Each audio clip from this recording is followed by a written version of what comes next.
আজকে শেষবারের মতো একটা কথা বলি, যদি আমাকে ছাড়া আপনি ভালো থাকতে পারেন তাহলে আমি আপনার ভালো থাকা নষ্ট করতে চাই না।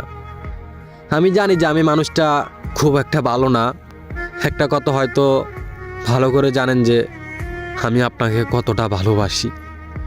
কোনোদিনও ভাবিনি আপনি আমাকে পর করে দিবেন। আমি তো কিছু চাইনি, শুধু আপনার সাথে ভালো থাকতে চেয়েছি। এত কিছু পরও যদি আমাকে আপনার ভালো না লাগে তাহলে আর কিছু বলার নাই। সবশেষে একটা কথা বলবো, অনেক কষ্ট হবে আপনাকে ছাড়া থাকতে, কারণ আপনাকে অনেক বেশি ভালোবাসি।